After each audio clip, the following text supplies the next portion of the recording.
ਇਹ ਅਪੀਲ ਉੱਥੇ ਬੰਗੇ ਵੀ ਸੁਣੀ ਸੀ ਯੋਗਰਾਜ ਸਿੰਘ ਹੋਣਾ ਦੀ, ਜਦੋਂ ਇਹਨਾਂ ਨੇ ਕਿਹਾ ਸੀ ਕੋਈ ਪਾਰਟੀ ਬਣਾਓ ਇਲੈਕਸ਼ਨ ਲੜੋ, ਔਰ ਮੈਂ ਹਮਾਇਤੀ ਹਾਂ ਇਸ ਅਪੀਲ ਦਾ। ਮੈਂ ਇਸ ਦੀ ਹਮਾਇਤ ਕਰਨ ਆਇਆ ਇਸ ਅਪੀਲ ਦੀ। ਜੇ ਇੰਨੇ ਵੱਡੇ ਸੰਘਰਸ਼ ਦੇ ਵਿੱਚੋਂ ਉਹਨਾਂ ਅਰਮਾਨਾਂ ਦੀ ਤਰਜਮਾਨੀ ਕਰਦੀ ਕੋਈ ਪਾਰਟੀ ਵਜੂਦ ਵਿੱਚ ਨਾ ਆਈ ਤੇ ਫਿਰ ਦੋਸ਼ ਨਾ ਦਿਓ ਕਿਸੇ ਨੌਜਵਾਨ ਨੂੰ ਜਾਂ ਕਿਸੇ ਹੋਰ ਨੂੰ ਕਿ ਉਹ ਅਕਾਲੀਆਂ ਨਾਲ ਚਲੇ ਗਏ, ਉਹ ਕਾਂਗਰਸੀਆਂ ਨਾਲ ਚਲੇ ਗਏ, ਉਹ ਆਮ ਆਦਮੀ ਪਾਰਟੀ ਨਾਲ ਚਲੇ ਗਏ।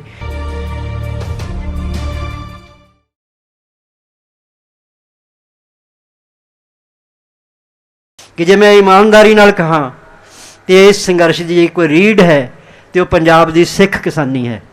जे मैं इस तो गल्लों अगे भी ईमानदारी नाल कहाँ तो इसकी रीढ़ की हड्डी ते टिकया होया जिहड़ा सिर है वो भी पंजाब की सिख किसानी का। और वो जो दफेड़ सी कामरेडां और पंथक धिरां दे विच पाई गई, उसके खुलासे जदों होए नैरेटिव उस तो बाद धराशाही हो गया। और उस तो बाद संघर्ष पहली बारी संघर्ष दीयां सारियां धिरां ने संघर्ष वाल मूँह कीता। और उस दिन गुरु महाराज जी हजूरी में खड़े होके जड़ियाँ साड़ियाँ लड़ रही हैं जड़ियाँ किसान जथेबंदियां दे आगूआं ने कहा कि बाबा जी असी 1.5 महीना एक दूजे नाल गल नहीं की, असी इकट्ठे नहीं होए, जे होए हैं तो एक दूजे ते इल्ज़ाम लाए ने। अज पहली बारी है कि तुहाडी कोशिश का सदका असी इकट्ठे होए हैं और असी तुहानूं यकीन दिवाउने आ कि असी अज तो बाद साडा कोई वखरेवा इस संघर्ष के आड़े नहीं आएगा। असी संघर्ष नूं जितन वास्ते जो भी साडे तन मन धन साडे एफर्ट्स लगणगे असी लावांगे, असी तुहानूं निराश नहीं करांगे। और मैं उस अकाल पुरख का शुक्रिया अदा करदा हाँ कि जिस संकल्प नाल मैं वापस आया सी उस दे पहले ही पड़ाव ते महाराज ने एड्डी वड्डी जित मेरी झोली विच पाई तो मैं संघर्ष नूं अगे तोड़न वास्ते हौसला अपने विच पैदा कर सकिया और मैं अगे वधिया। और तुसीं जाणदे हो 7 मार्च तो बाद सारे हालात बदले, सारियां जिहड़ियां उत्थे जिहड़ियां आपस विच धिरां सी उन्हां विच प्यार इतफाक और भरोसा पैदा होया। और अज आपां सारे जाणदे हां कि अज संघर्ष फिर अपने पैरां ते खड़ा है। उस तो बाद दूजा जिहड़ा सब तो वड्डा नैरेटिव सी उह सी नौजवानां वास्ते कि एक नैरेटिव सी कि नौजवान नाराज़ होके इस पंथक मोर्चे तो घरां नूं वापस चला गया है और वो किसान लीडरशिप के नाल अज नहीं खड़ा जिहड़ा सरकार नूं वारा खांदा सी। सरकार का सिरजा होया नैरेटिव सी और किसी हद तक हकीकत भी सी कि 26 जनवरी दीयां घटनावां तो बाद जिस तरह का नौजवानों नाल व्यवहार होया साडी लीडरशिप वालों, जिस तरह का उन्हां ते इल्ज़ाम लाए गए, वो निश्चित सी कि उन्हां दे हौसले तोड़दा सी, उन्हां दी नाराज़गी वधाउंदा सी। पर मैं फिर नौजवानों नाल मिलना शुरू किया, उन्हां नूं मुखातब होया। मैं उन्हां सारियां दे सामने जदों ये वास्ता पाया कि अपने सारे संघर्ष दीयां प्राप्तियां मिट्टी विच मिल जाणगियां जे अज आपां निजी अपनी हौमे या अपने सत्कार माण की गल नूं अगे रखिया। अज साडा सब तो पहला काम है कि असीं उस संघर्ष नूं सामने रखीए, क्योंकि जे असीं संघर्ष जितदे हाँ तो फिर ये सारियां चीज़ां जिहड़ियां गौण हो जाणगियां। जे असीं संघर्ष हारदे हाँ तो साडा जिहड़ी ना कोई साडा मान, ना कोई साडा सम्मान, ना स्वैमान, कुछ नहीं बचना। तो नौजवानों का भी मैं धन्नवाद करदा हाँ कि उन्होंने भी मेरिया नाल गल्लां सुनन तो बाद मेरे नाल खड़े होए। और जिहड़ा उन्होंने मेरे नाल 26 जनवरी की रात वाला शाम नूं गाजीपुर की स्टेज पर किया सी कि बापू एक नवरीत गया है, असीं सारे नवरीत तेरे नाल खड़े हाँ। उन्होंने वो वादा निभाया और अज मैं वेखदा हूँ कि सारे नवरीत मेरे नाल खड़े।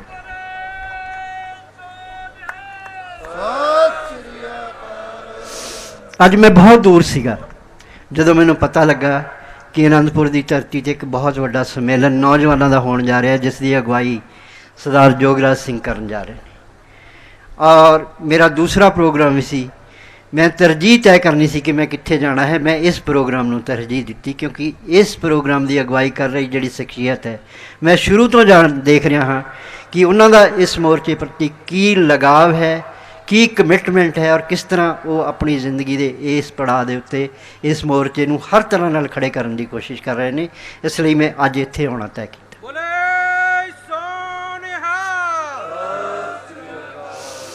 और इस दे नाल नाल मैनूं जदों पता लगा कि इस मंच के उत्ते बहुत सारे वो संगीतकार नौजवान आ रहे हैं जिन्हां ने इस संघर्ष नूं इस मुकाम ते लैके आंदा, मैं उन्हां नूं भी कुछ कहना चाहुंदा सी अज, क्योंकि 26 जनवरी तो पहलां दी उन्हां दी जिहड़ी शमूलीयत है और 26 जनवरी तो बाद दी जिहड़ी शमूलीयत उहदे विच फर्क आया है।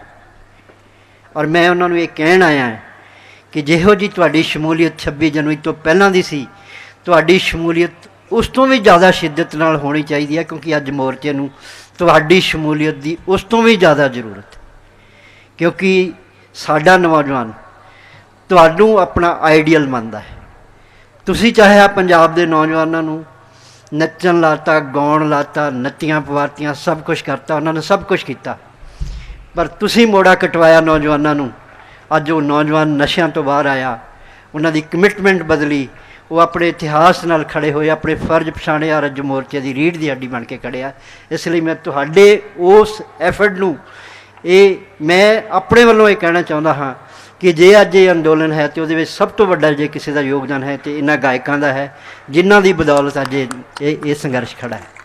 क्योंकि मैं पिछला संघर्ष भी वेख्या सी, उस संघर्ष में जिहड़ा रोल साडे ढाडियां दा सी, वो रोल इन्हां गायकों ने इस वाल प्ले किया है।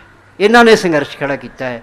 और मैं इन्हां नूं ये कहण आया हाँ कि 26 जनवरी तो पहलां जिस तरह तुहाडा रोल सी, अज इस संघर्ष नूं उस तो भी ज़्यादा तुहाडे रोल की लोड़ है।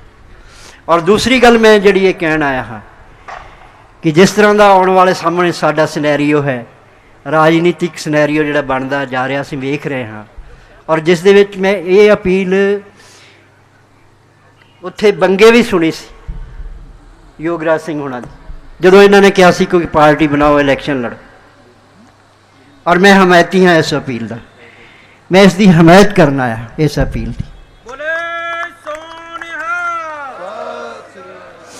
जे इन्ने वड्डे संघर्ष दे विचों उन्हां अरमानां दी तर्जमानी करदी कोई पार्टी वजूद विच ना आई, तो फिर दोष ना दिओ किसी नौजवान नूं या किसी होर नूं कि वह अकालियां नाल चले गए, वो कांग्रेसियां नाल चले गए, वो आम आदमी पार्टी नाल चले गए।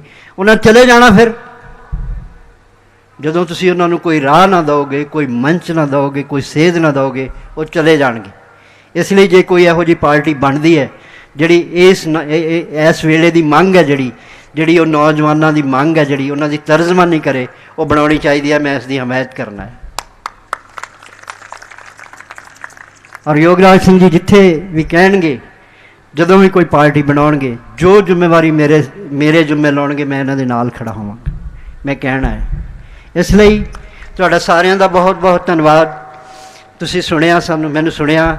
सब तो वध धन्यवाद तुहाडा इस करके कि तुसीं नवरीत की शहादत नूं जिन्ना मान प्यार सत्कार अपने दिल विच थां दित्ती, और जिस तरह मेरा हौसला तुसीं वधाया, जिस तरह तुसीं मेरी कंड पिछे खड़े होए और मैं खड़ा होया, और उस इतिहास नाल खड़ा होया जिहड़ा इतिहास मेरे गुरु पातशाह ने अपनी 4 साहिबजादियां की शहादत नाल शुरू किया, और उस तो बाद साडे ਸਿੰਘਾਂ ने अपने परिवारां दियां अपने बच्चों दियां आहूतियां दे के किया। बंदा सिंह बहादुर के परिवार की शहादत, उन्होंने बच्चों की शहादत, और लगातार सिलसिला है शहादतों का। जिस दिन मैं नवरीत के शरीर के सराहने खड़ा सी, तो मैं सोच रहा सी कितनी लंबी लैन है शहादतों की। 1984 तो बाद तो मैं खुद वेख रहा सी ना कि 84 तो बाद जो 10 साल का दौर से जिस पंजाब के चढ़ती जवानी के नौजवान मुछफुट गभरू जो मेरे को गए और वापस नहीं आए, और अज उन्होंने परिवारों के जिन्होंने घरों के घाह उग्या होया है, वो परिवार भी अज तुहाडे वल उम्मीद नाल वेखदे ने। क्योंकि बड़े लंबे समय बाद एक समा आया है जदों इस देश ने पंजाब की अगवाई कबूल की है, खासकर सिखां की अगवाई कबूल की। अज ये संघर्ष किसी नाम नाल लड़िया जा रहा होवे, पर जे इसकी चर्चा है तो सिर्फ ये है कि ये सिखां का संघर्ष है।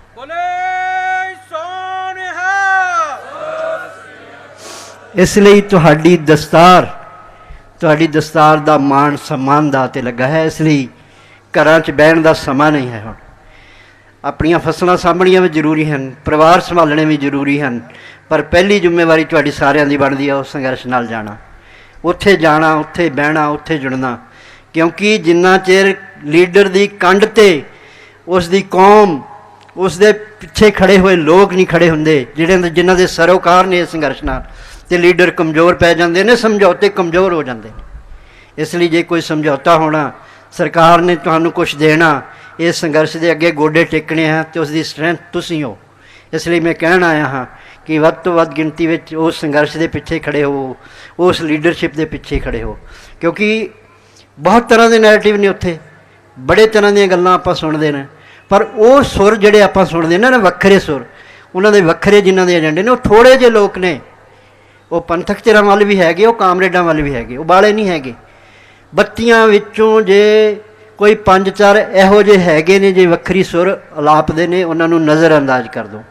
ਅਤੇ ਜਿਹੜੇ ਉਹ 28-30 ਲੋਕ ਸੁਹਿਰਦ ਨੇ ਇਸ ਸੰਘਰਸ਼ ਨੂੰ ਜਿੱਤਣਾ ਚਾਹੁੰਦੇ, ਉਹਨਾਂ ਦੀ ਸਟਰੈਂਥ ਬਣਾਓ, ਉਹਨਾਂ ਦੀ ਪਾਵਰ ਬਣਾਓ, ਉਹਨਾਂ ਦੀ ਪਿੱਠ ਦੇ ਪਿੱਛੇ ਖੜ੍ਹੇ ਹੋ, ਤਾਂ ਕਿ ਉਹਨਾਂ ਨੂੰ ਹੌਸਲਾ ਮਿਲੇ ਔਰ ਇਹ ਲੜਾਈ ਜਿੱਤ ਕੇ ਸਾਨੂੰ ਦੇਣ। ਇਸ ਲਈ ਮੈਂ ਇੱਕ ਵਾਰ ਫਿਰ ਤੁਹਾਡਾ ਸਾਰਿਆਂ ਦਾ ਧੰਨਵਾਦ ਕਰਦਾ ਹਾਂ, ਖਾਸ ਕਰਕੇ ਸਰਦਾਰ ਜੋਗਰਾਜ ਸਿੰਘ ਉਹਨਾਂ ਦਾ ਬਹੁਤ ਬਹੁਤ ਧੰਨਵਾਦ, ਜਿਨ੍ਹਾਂ ਨੇ ਅੱਜ ਮੰਚ ਇੱਕ ਮੌਕਾ ਮੁਹੱਈਆ ਫਰਮਾਇਆ ਔਰ ਮੈਂ ਇੱਥੇ ਖੜ੍ਹਾ ਹੋਇਆ। ਮੈਂ ਇੱਕ ਗੱਲ ਕਹਿ ਕੇ ਜਾਵਾਂਗਾ, ਇੱਕ ਨਕਸਲਾਈਟ ਮੂਵਮੈਂਟ ਦਾ ਇੱਕ ਗੀਤ ਮੈਂ ਕਦੀ ਕਦੀ ਸੁਣਿਆ ਕਰਦਾ ਸੀ, ਫਿੱਕਾ ਰਹੇ ਕਿਉਂ ਆਨੰਦਪੁਰ ਦਾ ਰੰਗ ਜਦੋਂ ਦਿੱਲੀ ਦਾ ਰੰਗ ਉਹੀ। ਮੈਂ ਅੱਜ ਵੀ ਉਹੀ ਵੇਖ ਰਿਹਾ, ਦਿੱਲੀ ਦਾ ਰੰਗ ਅੱਜ ਵੀ ਉਹੀ ਹੈ, ਉਹੀ ਹੈ ਜ਼ੁਲਮ ਦਾ ਰੰਗ, ਉਹੀ ਹੈ ਜ਼ਾਲਮ ਦਾ ਰੰਗ, ਪਰ ਆਨੰਦਪੁਰ ਦਾ ਰੰਗ ਕਿਉਂ ਫਿਰ ਫਿੱਕਾ ਹੈ ਭਾਈ? ਇਸ ਲਈ ਮੈਂ ਕਹਿਣ ਆਇਆ ਹਾਂ ਕਿ ਫਿੱਕਾ ਰਹੇ ਕਿਉਂ ਆਨੰਦਪੁਰ ਦਾ ਰੰਗ ਜਦੋਂ ਦਿੱਲੀ ਦਾ ਰੰਗ ਉਹੀ ਹੈ, ਉਹੀ ਹੈ ਜ਼ੁਲਮ ਦਾ ਰੰਗ, ਉਹੀ ਹੈ ਜ਼ਾਲਮ ਦਾ ਰੰਗ, ਜ਼ਾਲਮ ਦੀ ਤਲਵਾਰ ਦਾ ਰੰਗ ਉਹੀ ਹੈ, ਅਤੇ ਫਿਰ ਫਿੱਕਾ ਕਿਉਂ ਰਹੇ ਆਨੰਦਪੁਰ ਦਾ ਰੰਗ, ਫਿੱਕਾ ਕਿਉਂ ਰਹੇ ਆਨੰਦਪੁਰ ਦਾ ਰੰਗ? ਮੈਂ ਤੁਹਾਨੂੰ ਕਹਿਣ ਆਇਆ ਹਾਂ। ਵਾਹਿਗੁਰੂ ਜੀ ਕਾ ਖਾਲਸਾ, ਵਾਹਿਗੁਰੂ ਜੀ ਕੀ ਫਤਿਹ।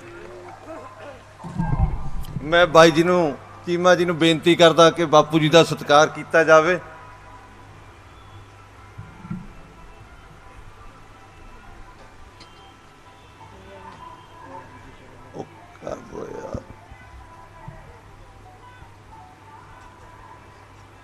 ਬੋਲੇ ਸੋ ਨਿਹਾਲ। ਇਹ ਤੋਂ ਪਹਿਲੇ ਸਰਬਜੀਤ ਚੀਮਾ ਜੀ ਤੁਹਾਡੇ ਰੂਬਰੂ ਹੋਣ, ਮੈਂ ਇੱਕ ਬੇਨਤੀ ਕਰਨੀ ਤੁਹਾਨੂੰ, ਸਾਰੇ ਸਾਥੀ ਵੀਰ ਧਿਆਨ ਨਾਲ ਜ਼ਰੂਰ ਸੁਣਿਓ। ਇੱਕ ਸਾਡੇ ਸਾਥੀ ਹੈ ਹਰਪਾਲ ਸਿੰਘ ਨੂਰਪੁਰ ਬੇਦੀ ਤੋਂ, ਰੌਲੀ ਪਿੰਡ ਹੈ, ਉਹ ਵੀਰ ਕੰਮ 23-24 ਸਾਲ ਦੀ ਉਹਦੀ ਉਮਰ ਹੈ, ਪਲੰਬਰ ਦਾ ਕੰਮ ਕਰਦਾ ਸੀਗਾ ਸਿੰਘੂ ਬਾਰਡਰ ਤੇ। ਥੋੜੇ ਦਿਨ ਹੋਏ ਵਾਪਸੀ ਤੇ ਕਰਾਲੀ ਕੋਲ ਆ ਕੇ ਉਹਦਾ ਟੈਂਪੂ ਦਾ ਐਕਸੀਡੈਂਟ